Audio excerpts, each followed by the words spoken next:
tal? ¿Cómo están? En esta ocasión venimos presentando otro estudio acerca del Evangelio de Juan, titulado Testigos de Cristo como Mesías. En esta ocasión nos acompaña de nuevo el contador Fernando. ¿Cómo está, contador? Pastor, buenas tardes, amigos. Gracias por acompañarnos. Claro que sí. Y en esta ocasión tenemos una tercera invitada, Fernanda Villarreal. ¿Cómo estás, Fernanda? Hola. Muy bien. Muy contenta de estar aquí. Qué bueno. Esta es la primera ocasión que nos acompañan estas dos personas juntas. Fernanda, su primera ocasión. El contador nos ha acompañado la ocasión pasada. Y esta vez vamos a comenzar a dialogar acerca de cómo es que a lo largo del ministerio de Cristo hubo personas que testificaron con él. Y para esto voy a pedirle a Fernanda si nos puedes dar lectura al texto sobre el cual se basará el estudio de esta semana. Claro. En Juan 3:3 nos dice lo siguiente. Le respondió Jesús: de cierto te digo que el que no nace de nuevo no puede ver el reino de Dios. Muy bien. En esta ocasión tenemos acá un personaje bastante interesante que el autor de esta lección nos va a presentar al final por el día jueves. Pero en esta ocasión vamos a comenzar a dialogar sobre esta parte. ¿Cómo es que vimos, contador, desde la semana pasada a un Cristo, el que según Platón le llama el Logos, algunos lo han identificado como el Logos de Platón, pero Juan lo llama el Creador, el que sustenta todo, el que viene? ¿Cómo es que después de eso llega a Juan el Bautista, contador? Recordemos que las profecías mesiánicas hablaban de un preparador del camino para el Mesías, de un reparador de caminos, un reparador de calzadas. A Juan el Bautista muchas veces le preguntaron si él era el Mesías, y él siempre dijo: yo no soy el Cristo. Humilde. Juan siempre mantuvo su humildad. Mucha gente esperaba que él fuera el Mesías, muchos lo seguían, pero él siempre dijo: yo no soy el Mesías. Es más, él decía: detrás de mí viene alguien de quien no soy digno ni siquiera de amarrarle los zapatos. Ok. Y realmente acá es bastante interesante porque, como decías, Fernanda, realmente la parte de Juan el Bautista, de una persona humilde, una persona que se va desencadenando, incluso su vestimenta, su alimentación, nos lleva a pensar que pues era una persona que no le interesaban las cosas materiales. Sin embargo, vemos en la parte de Juan el Bautista cómo es que él dice: yo soy el que vengo a bautizar por orden de Dios. Sin embargo, el que viene adelante de mí es alguien que ni yo, hincado, puedo descalzarle sus sandalias. Entonces, eso nos lleva a pensar en algo interesante. Y Fernanda, no sé si en tu vida personal te has topado con alguna persona que haya mostrado este tipo de humildad. ¿O qué piensas acerca de este personaje de Juan el Bautista? Pues yo creo que he visto en Instagram, o bueno, por ahí vi una frase que decía algo así como de que cuidado, no me acuerdo cómo iba. El punto es que decía que tuvieras cuidado con marearte cuando estuvieras como que en la cima. Okay. Pues hace referencia a que pues mantener la humildad. Entonces yo creo que es muy fácil, y más ahora en estos tiempos de las redes sociales, de que se ven mucho los seguidores y todo eso, como mantener la humildad. Y pues Juan, que lo seguían mucha gente y lo comparaban con algo como el Mesías, se me hace muy fuerte e interesante que él decidió mantenerse firme en su postura de yo no puedo ser comparado incluso con Cristo. Y realmente esto nos lleva a pensar porque Juan el Bautista hace una conexión, o el Evangelio de Juan hace una conexión con Isaías 40, donde dice que iba a venir una persona que iba a enderezar. Y dice Isaías, enderezar sus caminos. Leo Isaías 40, versículo 3. Voz que clama en el desierto: preparad camino a Jehová, enderezad calzada en la soledad a nuestro Dios. Y se comienza a presentar prácticamente el ministerio de Juan el Bautista.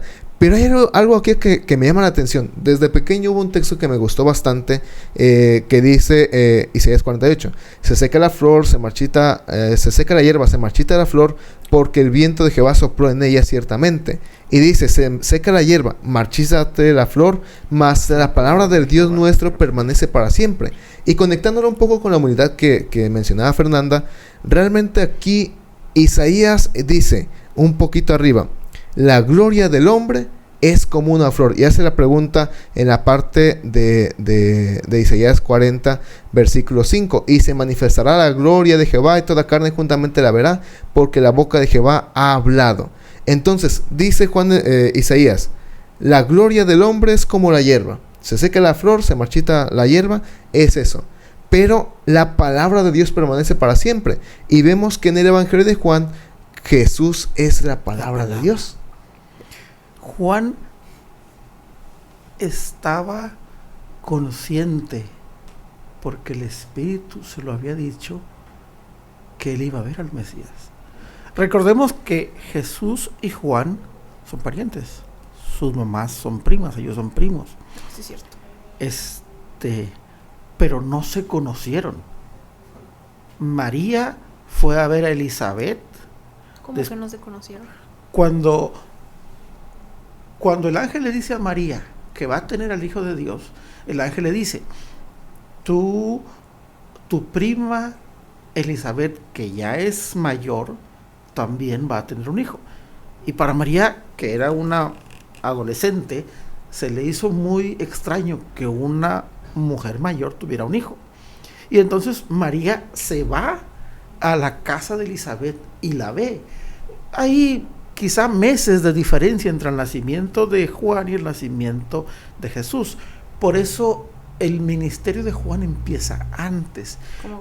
Pero igual nunca se vieron comidas antes. Familiar. No, porque Jesús, para empezar, cuando Jesús nace, se van huyendo a Egipto y regresan hasta que Herodes se muere y regresan a Nazaret. Y nunca se vieron. Es solamente la presencia del Espíritu Santo en la vida de Juan que le dice a Juan cuál es su función: reparar los portillos, enderezar las calzadas. Cuando iba a pasar en los caminos de la antigüedad un rey, no hay pavimento, no hay carros, es caminos de tierra con carretas.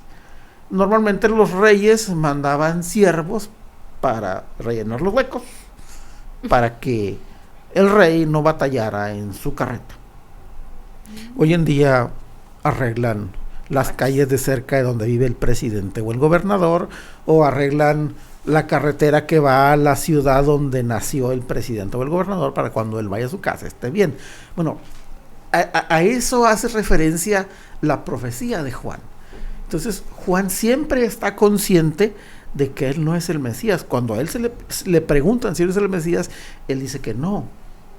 Inclusive a sus propios discípulos Juan les dice: síganlo a él es el Mesías.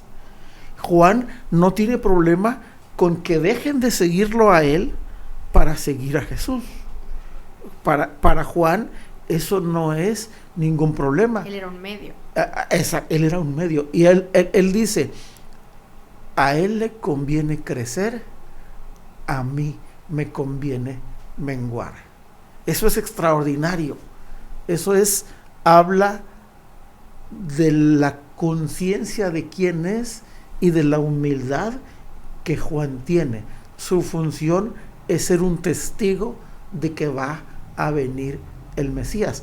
El Espíritu le había dicho: al que veas que descienda el Espíritu Santo en forma de paloma, este es el Mesías. Y Juan lo vio.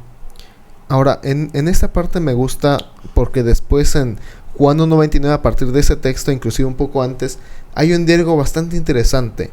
Juan el Bautista ve, y en el 29 dice lo siguiente: en el siguiente día vio Juan a Jesús que venía él y dijo: he aquí el Cordero de Dios que quita el pecado del mundo.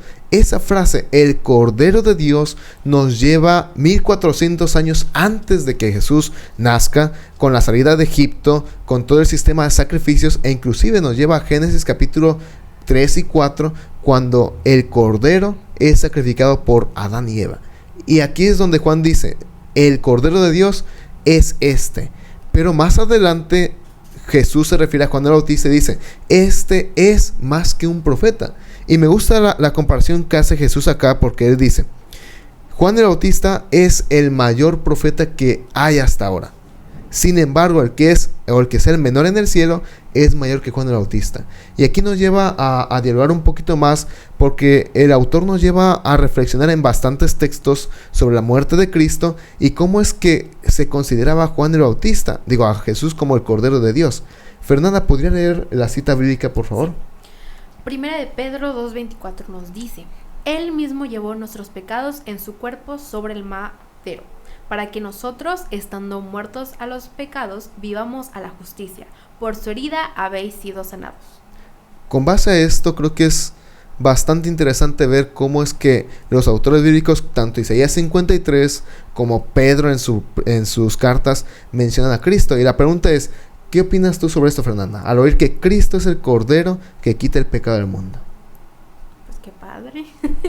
O sea, claro, porque pues yo siendo pecadora, pues sí, vivo en el pecado, nací en el pecado y existo en el pecado, el tener esa esperanza de que aunque yo peque y sienta mucha culpa, Cristo me da la certeza de que pues Él murió por mí y Él puede limpiar todo ese pecado, todo ese historial y ser salvada. Y esto nos lleva a pensar en algo, contador. ¿Qué decisión tenemos nosotros o qué responsabilidad tenemos nosotros al saber esto? Porque Juan el Bautista lo supo y lo comunicó. Y la pregunta es, ¿qué estamos haciendo nosotros? Bueno, la lección se centra en cuando Juan el Bautista lo sabe, él se lo dice a sus se lo dice a sus discípulos y les dice: síganlo, vayan con él. Porque hasta ahí Juan sabe, su misión no es que lo sigan a él, su misión es que por escucharlo a él estén listos para seguir a Jesús. Entonces, mi misión no es que me sigan a mí, no es que tenga followers o vistas en Instagram. Exactamente. O likes en Facebook. Es que yo les pueda decir: sigue a Jesús. Ser un instrumento. Que mi vida, tanto la real, interacción personal en la escuela, en la casa, en el trabajo, como la virtual, mis publicaciones en redes sociales, digan: sigue a Jesús. Sí, realmente vemos esa parte, contador. Como decía Fernanda, ser el instrumento de compartir el evangelio, porque incluso Juan, casi al final de su vida, casi al final de su ministerio, Juan comienza a dudar y manda a sus discípulos y dice: a ver, pregúntenle si este es el que esperamos o hemos de esperar a alguien más. Entonces, esto nos lleva a pensar que el ser humano va a recaer. Sí, los discípulos lo siguieron al inicio, pero al final corrieron en la persecución de Jesús. Pero realmente lo que acá cuenta es qué tan dispuestos somos para ser instrumentos de Dios. Realmente no es que me sigan a mí, como decía usted, contador, que me sigan a mí como el que yo soy, el que debo tener todos los seguidores, el que mis vistas cuentan, el que qué tantos comentarios buenos dicen sobre mí, sino realmente ser el instrumento para llevar a otras personas a Cristo. Claro, y yo creo que pues la mejor manera, yo pienso que es compartirlo con el ejemplo, reflejar nosotros a Jesús, con nuestros actos, con nuestras palabras. ¿Cuántas veces las personas se encuentran tristes y no necesariamente necesitan que alguien les diga: no estés triste, sino simplemente con el hecho de preocuparte, Exacto. de decir: estás bien, te doy un abrazo, o simplemente acompañarte, estar contigo en silencio, muchas veces ayuda mucho. Entonces siento que nuestro objetivo en este mundo es compartir el amor de Dios. Y como decías, Fernanda, realmente el punto acá es el siguiente: el todo del ser humano debe ser compartir a Cristo, porque a veces nos enfocamos, como decía Fernanda, Dios te ama, de este texto, pero realmente esa es una parte, el cómo yo me presto hacia esa persona, realmente soy amable con esa persona, cómo trato a esa persona, realmente yo puedo sacrificar algo mío para que esa persona conozca a Cristo a través de mí. Y realmente ese es el desafío, el que todo del ser humano muestre a Cristo. Y por eso vemos que los discípulos de Juan que siguieron a Jesús no lo abandonaron completamente. Ellos sabían que su maestro anterior, Juan, estaba en la cárcel, pero lo iban a ver, se preocupaban por él. En una de esas visitas, Juan le dijo a sus discípulos: pregúntenle a Jesús, del que yo escuché al Espíritu Santo decir que es el Cordero de Dios, pregúntenle, porque aquí encerrado ya tengo dudas. Dudar no es pecado, pero pues imagínate, estaba en la cárcel, lo iban a matar. Pregúntenle si él es el Cordero o esperamos a otro. Y aparte que era el pariente de Juan el Bautista. Y entonces esos discípulos van a buscar al primo de Juan, a Jesús, y le preguntan: Juan quiere saber si eres tú el que había de venir o esperamos a otro. Y Jesús, antes de darle el mensaje que le dan los discípulos de Juan, les dice: no hay hombre nacido de mujer mayor que Juan. Y les da el mensaje. El mensaje es: vayan y díganle a Juan, los cojos andan, los ciegos ven, los sordos oyen. Y vuelve a hacer otra referencia a la profecía de Isaías. Y entonces Jesús les dice: no creas lo que yo te digo. Vayan y díganle a Juan que la profecía que él estaba esperando ya se está cumpliendo. Esa fue la respuesta, el testimonio del cumplimiento de la palabra de Dios. Y en esta parte recordamos esto, cómo es que Juan el Bautista no era celoso. Realmente vemos que más adelante, por ejemplo, leo en Juan 1:35, el día siguiente otra vez estaba Juan y 2 de sus discípulos, y mirando a que Jesús andaba por ahí, dijo: he aquí el Cordero de Dios. Y realmente después de eso, como dice este contador, después de eso Juan el Bautista los manda y dice: síganlo a él.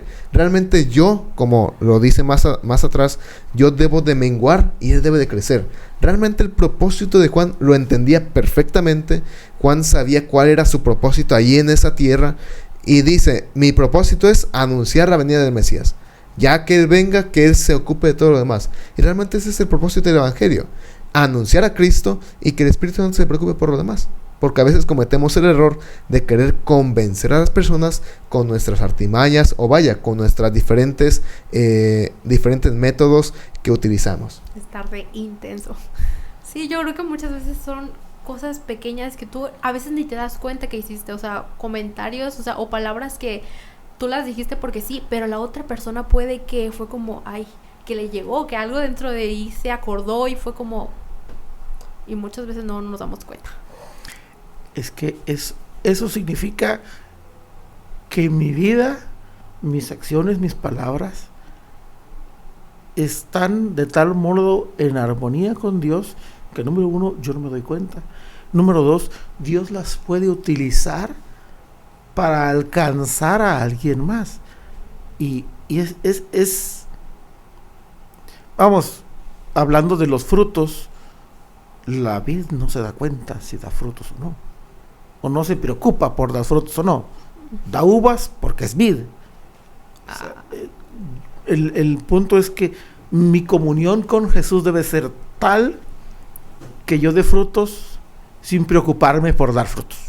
Okay. Claro, y es que yo creo que es muy importante tener constancia en querer tener y construir una relación con Dios, orar, tener tus devocionales, porque a mí me ha costado mucho. Por ejemplo, la semana pasada que tenía muchas tareas y me desvelaba un poco, y luego en la mañana decía de que tenía que hacer el devocional, pero muchas veces como estoy cansada, tengo que hacer esto, y muchas veces dejamos de lado lo que en realidad es lo importante por andar mareada pues con todo el mundo, con lo demás, con tareas que realmente, o sea, sí te ayudan a aprender, pero en realidad nuestro propósito no es aquí, sino es allá en el cielo.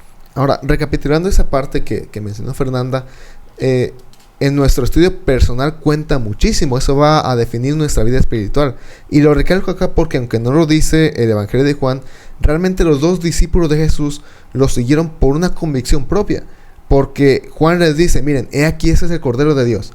Y los 2 discípulos lo oyen, lo escuchan y dicen: ok, es el Cordero de Dios, pues vamos a seguirlo. Y siguen a Jesús por una convicción propia. Porque Leo acá un comentario, dice lo siguiente: si Juan y Andrés hubiesen estado dominados por el espíritu incrédulo de los sacerdotes y los príncipes, no se habrían prestado como aprendices a los pies de Jesús.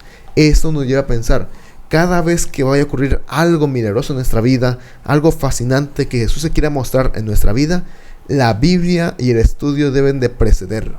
Si no tenemos un estudio completo de la Biblia, vamos a tener esa impresión, sí, pero es más complicado que sigamos a Jesús por mera emoción que por convicción. Y Juan y los dos discípulos de Juan lo sabían. Por eso Juan, me imagino que él los instruyó de una forma correcta, con el Espíritu de Dios, a tal punto de que cuando le dijo, es Él del que hemos leído en el Antiguo Testamento, a lo que ellos era la Biblia en ese tiempo, es Él, ellos dijeron, ok, es Él, vamos con Él. Cuando Juan dice a la multitud en el Jordán, cuando llega Jesús y le pide ser bautizado, y Juan dice, es Él, y lo bautiza y ve al Espíritu Santo descender sobre Jesús, ese fue un evento público, no fue un evento privado. Estaba Juan bautizando en el Jordán y había mucha gente allí, incluyendo escribas, fariseos, sacerdotes. Algunos iban con mentalidad genuina, otros iban como espías. De cizañosos. Sí, exactamente. Bueno, los dos tipos de personas escucharon a la paloma, escucharon a Juan decir, este es el Cordero de Dios, escucharon la voz decir, este es mi Hijo amado, a él oíd. Y aún así. Y bueno, ese es el punto. No todos hicieron lo que hicieron los dos discípulos de Juan. O sea, no basta con tener la información o tener el conocimiento. Los sacerdotes lo tenían, conocían las escrituras, vieron a la paloma, escucharon la voz de Dios. ¿Y cuántas veces no somos como ellos? Y no lo siguieron. Y pensaron, ¿cuántas veces no somos como ellos? Pensaron, yo soy sacerdote, yo conozco las escrituras, yo sé. Y se perdieron de la oportunidad que sí tomaron estos dos discípulos de ir a convivir con Jesús y aprender de él. Es lo contrario a la humildad. Estar tan cegado por tu ego y el yo sé, tú no vas a venir a decirme a mí, que te pierdes oportunidades. Exactamente. Y lo que decíamos la semana pasada, contador, realmente no eres del linaje de Dios porque hayas nacido de Él. Realmente crees, eres del linaje de Dios. Si no crees, pues lamentablemente no vas a ser del linaje de Dios. 30 años atrás pasó lo mismo con Herodes y los magos, los sabios que venían de Oriente. Ellos conocieron la verdad porque estudiaban las escrituras, tuvieron las escrituras de los judíos porque se habían quedado allá cuando estuvieron en Babilonia en el cautiverio y supieron la verdad. Vinieron y le preguntaron a Herodes, vinieron y le preguntaron a los demás y los demás no supieron porque su incredulidad no les permitió saber que el Mesías había llegado. Y ahora vamos a presentar algo bastante interesante que me llamó la atención, y es realmente cómo es que se presenta el pre-encuentro. Porque vemos, por ejemplo, en Felipe y Natanael, dice lo siguiente: Felipe halló a Natanael y le dijo, hemos hallado a aquel de quien escribió Moisés en la ley, así como los profetas, a Jesús, el hijo de José de Nazaret. Aquí lo que me llama la atención es cómo es que Felipe le dice a Natanael y lo identifica a Jesús como aquel de quien escribe Moisés y escribe los profetas. Yo no hay otra respuesta, sino que Natanael había estudiado la Biblia. Felipe había estudiado la Biblia antes de ir con Natanael. Entonces Felipe tiene el encuentro con Jesús y dice, es del que Moisés escribió y también los profetas. Pero aquí va un punto que a veces juega en nuestra contra. La parte de las presuposiciones. ¿Cómo es que dice Natanael? Y Natanael le dijo, ¿de Nazaret puede salir algo bueno? Y me llama la atención, me gusta cómo le contesta Felipe. Y Felipe le dijo, ven y ve. Es una cosa bastante interesante porque no me imagino a un Felipe no habiendo estudiado a los profetas y a Moisés y decir, este es Jesús. Él tuvo que haber estudiado a los profetas, a Moisés, para saber que el tiempo era el correcto y que en realidad era el Cordero. Claro, y aquí está la importancia de estudiar y de conocer. Porque ¿cómo vas a compartir el amor de Cristo si tú mismo si no lo conoces? Ajá, si no sabes. Entonces, esto es algo que me llama mucho la atención porque esto juega un papel muy, muy importante. El estudio diario de la Biblia juega un papel muy importante en la parte de encontrar a Cristo día a día. Y si no estudiamos la Biblia, pues ¿de qué vamos a compartir? ¿De qué vamos a hablar? Además de que Felipe tenía el conocimiento de estudiar la Biblia no solo era información para él, era algo real. Él no se puso a discutir doctrina con Natanael, que le dijo, de Nazaret puede salir algo bueno. Él sencillamente le dijo, no voy a discutir contigo, ve y mira por ti mismo. No entró en una controversia de doctrinas o de creencias, simplemente le dijo, mira a Jesús. Ese es el mejor testimonio. Claro, porque tú puedes estar con una persona debatiendo y claro, y en el debate yo siento que a veces se pone intenso, te pones a pelear y ya no es como que a veces no quieres ver las cosas. Entonces el decirle de ve y velo tú, tal vez te demuestra humildad de no decir de que yo tengo la razón, sino ve y compruébalo, te invito. Y esto me llama la atención porque lo vimos en la lección pasada del Evangelio de Marcos, cómo es que la amistad juega un papel muy importante en la vida de Jesús y su agonía en el Getsemaní. Y aquí también juega un papel muy importante la amistad, porque aquí el autor comenta lo siguiente: su amistad con Felipe fue más fuerte que sus prejuicios. Entonces Felipe dijo, pues vamos a ver, eres mi amigo, vamos a llevar algo bueno, vamos a ver qué tienes. Y va y ve a Jesús, y leo acá una parte del libro de Deseo a todas las gentes. Entonces Jesús refirió haberlo visto bajo una higuera. Y esta pequeña afirmación convence a Natanael. Jesús había visto por iluminación divina a Natanael orando, buscando la verdad bajo aquel árbol. Y creo que este es el punto. Cuando oramos a Dios en forma franca, en forma genuina, buscando satisfacer nuestra necesidad, buscando satisfacer esa necesidad espiritual, Cristo nos va a mandar las personas correctas para poder llegar a Él. Y a través de eso son los amigos. Por ahí destaco bastante la importancia de quiénes son tus amigos.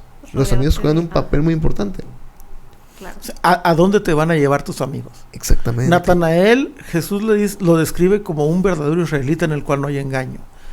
Natanael está orando debajo de la higuera y probablemente está diciendo, Señor, yo quiero conocer al Mesías.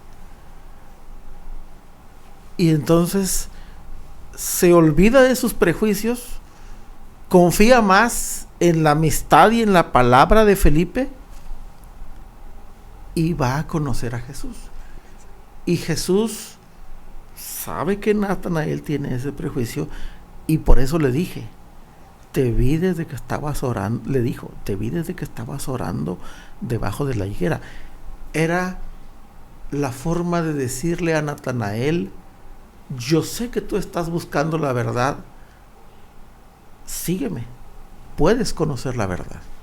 Regresando al punto de, como el dicho, dime con quién te juntas y te diré quién eres. La importancia de con quién te rodeas, con quién pasas el tiempo, porque muchas veces, como diría mi amiga, las mañas se pegan, o sea, el vocabulario se pega, el cómo mencionas las cosas, el cómo tus amigos actúan, de alguna forma te convence de tú también hacerlo. Entonces yo creo que es muy, muy importante rodearte de personas que nutran tu vida de manera positiva.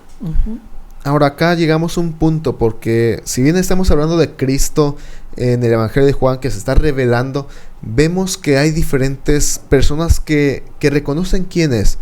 Y Nicodemo es una persona bastante interesante, porque aquí encontramos en el encuentro con Nicodemo un texto que para los cristianos es un texto muy bueno, un texto muy famoso, Juan 3:16, que todos no lo sabemos, porque de tal manera amó Dios al mundo que dio a su Hijo unigénito. Pero acá me llama la atención porque realmente el punto del por qué sale de este texto es algo que yo encontré acá. Y es algo que yo al estudiar el capítulo 3 de Juan me di cuenta. Porque, por ejemplo, Nicodemo va a Jesús de noche porque tenía pena. Él tendrá sus razones, porque era del Sanedrín. Entonces va con Jesús y él le dice lo siguiente: Rabí, sabemos que has venido de Dios como maestro, porque nadie puede hacer estas señales que tú haces si Dios no está con él. Nicodemo lo identificaba como un maestro, simplemente como un maestro. Es el maestro. Pero a lo largo del capítulo 3 de Juan, Jesús intenta convencer a Nicodemo que él es más que un maestro. Porque llega un punto en el capítulo 3, en el 16, y él dice, en el 15, para que todo aquel que en él cree no se pierda, mas tenga vida eterna. Entonces, Jesús le intenta explicar y dice: yo soy el que, como Moisés levantó la serpiente del desierto, así sincero que yo se he levantado. Y eso que voy a hacer yo es para que todo aquel que en mí cree, que lo mencionamos la semana pasada, creer en Dios cambia muchas cosas, no creer en Dios implica muchas cosas.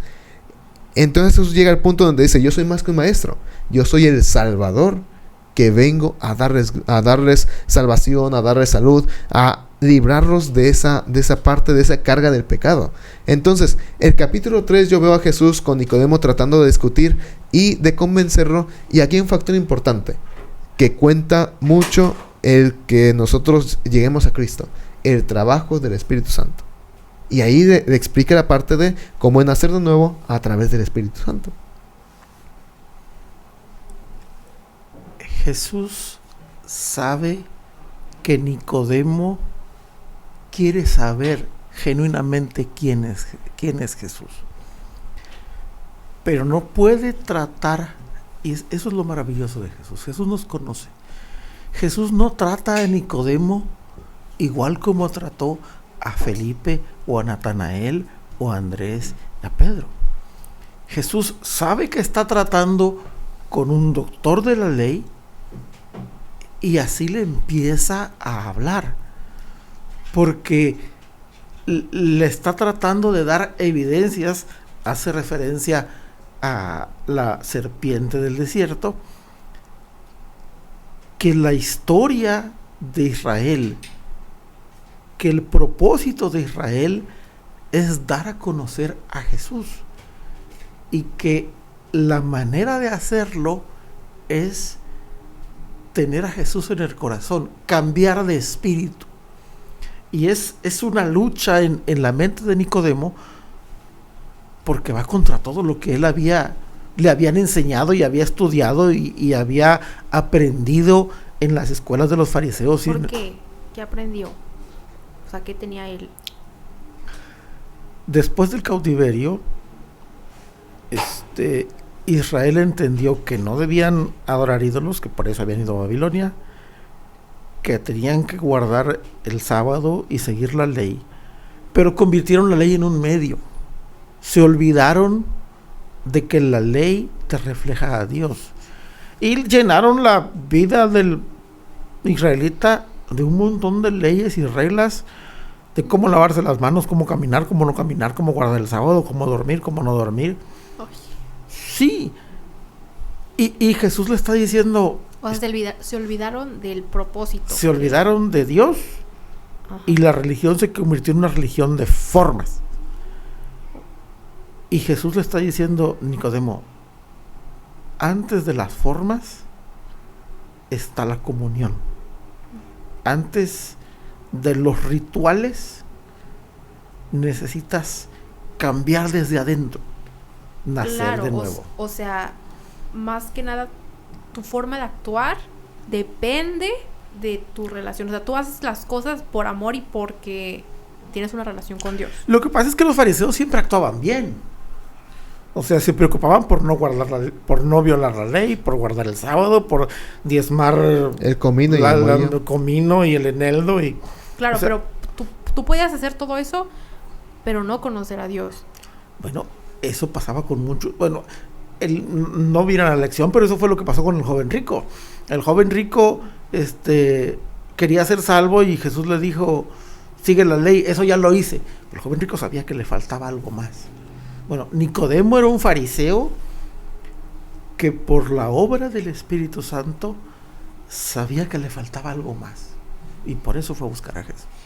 Cristo nos lleva en Juan 3 a pensar que nuestra vida depende de una relación con Dios. Si el Espíritu no está con nosotros, realmente no vamos a ser convertidos. Y realmente, pues sí, ha sido un diálogo bastante interesante. Cómo es que desde la parte de Juan el Bautista, cómo se va presentando a Jesús como el Cordero que quita el pecado del mundo, se esparce hacia los amigos y discípulos de Juan el Bautista, como Natanael, como Andrés, y después nos lleva a un camino sobre Nicodemo. Cómo es que Nicodemo, de un corazón bastante genuino, le dice: Señor, ¿qué tengo que hacer yo para ser bautizado? No puedo yo volver a nacer de nuevo. No puedo nacer de nuevo, no sé cómo. Exactamente. Y esa es la pregunta que a veces nos hace falta hacerle a Cristo. ¿Cómo puedo nacer yo de nuevo? En este diálogo hemos entendido algunas cosas bastante interesantes. Y claro, la siguiente semana estaremos continuando con el estudio del Evangelio de Juan. Que Dios les bendiga.